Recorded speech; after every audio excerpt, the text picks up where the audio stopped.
Hey everyone, this is Dave, aka DREBG. It's almost 7 o'clock Eastern Time on Tuesday, the 22nd of June. And this is just a quick follow-up to Morgan's post of his video on supply and demand and some of the stuff that Sam Seiden preaches.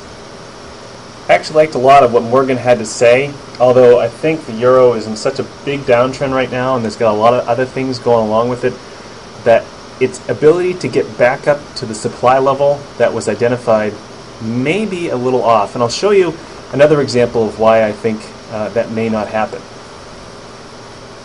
So what you're looking at here is the same chart that Morgan put up. This is the euro dollar on a daily basis, and you'll see that we have the 21 EMA here, the 8 EMA, and the 200. Those are my favorites.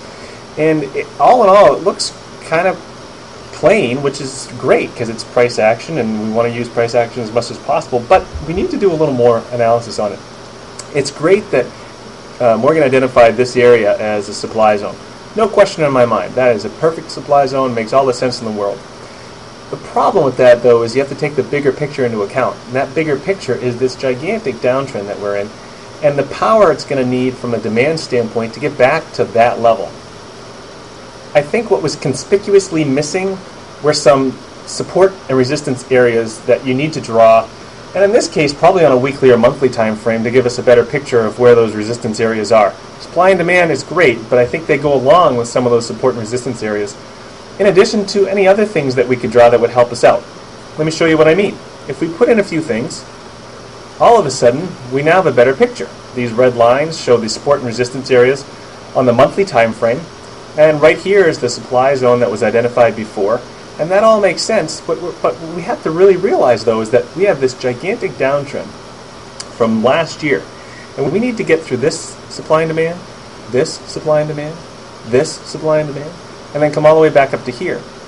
Now, in theory, that's not unheard of. In fact, if we draw a fib study on here, from the very top to the very bottom, you'll end up seeing that supply level is right at the 50% fib level of the entire drop. So that's not unheard of. That could make a lot of sense, actually.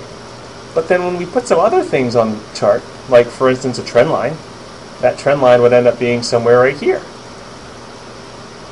We would need enough demand to not only break those support and resistance areas, but also to break this trend line, go up to that 50% retracement on the fib study, break the 200 EMA on the daily, which for me is a pretty big deal. Now, it's not that I don't think it can get there. This is a good supply area. It's just that I think there's too much resistance in the way for it to get there. And I think what Morgan was doing with staying on the lower time frame and focusing on those supply and demand areas is probably the better move right now, because I think waiting until things get back up here for anybody at the moment is just going to be a long wait and may not happen. Let me show you an example of how this doesn't always come to fruition. Here's a daily chart of the euro-yen. What you're seeing is back at the end of March at the far right hand of the chart. I'm not going to show you anything over there yet. And over here was somewhere back at the beginning of the year in January, where I've identified a supply area that's fairly significant in my eyes. And a matter of fact, I played this a while back. If you go back in my blog, you'll see that I had a quest going, hoping the euro-yen was going to get heading back up to 32.75. It's even titled that in the blog. And indeed, I thought it really had some time to get there, and I actually made a lot of money playing this back and forth using the RSI break strategy. Now, in looking at this, it seems as though this is a great supply area, and that we're having this drop base and then rally up, and that's what I was expecting. Now, if we start to move over a little bit, we'll start to see exactly what ended up happening. We broke this line here, that if we were to draw something in, it would look something like this. And we shot right through it, and hopefully there would be a retest and then keep going on up, and you'll see this drop base rally really starting to take some shape. When we go over a little more, you'll see we dropped back down, retested this demand area, and then we came back up, retested some more. All the while we're in this conspicuous downtrend on the 200 EMA, and we were never able to recover, and ultimately this is where we are now. A far cry, if I shrink this up, from 132.75. And if you remember, I was looking at this drop base rally. The rally stalled here. Why did it stall? It stalled mainly because there was some pretty good support here that turned into resistance. here, here, here, here, here, here, here. It made a lot of sense that this thing was bound to turn around. Now, I didn't get caught in this necessarily.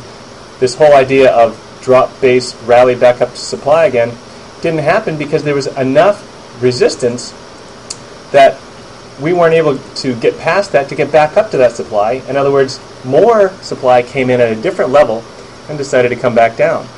Likewise, if we really take a look at things where we are now, one could also say, well, this looks like a pretty good supply area, doesn't it?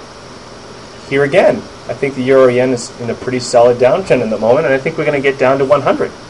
I don't think it has enough to get back up to those levels. It may, but I'm really thinking that it doesn't, because there's plenty of stuff that can happen in the meantime, like these support and resistance areas, that it has to get through, and you need a lot of demand to be able to do that. Not saying it can't, just saying that there's a lot there, and that we need to play what the trend is, and in this case, the 200 EMA clearly helps us to understand that we're in a definite downtrend.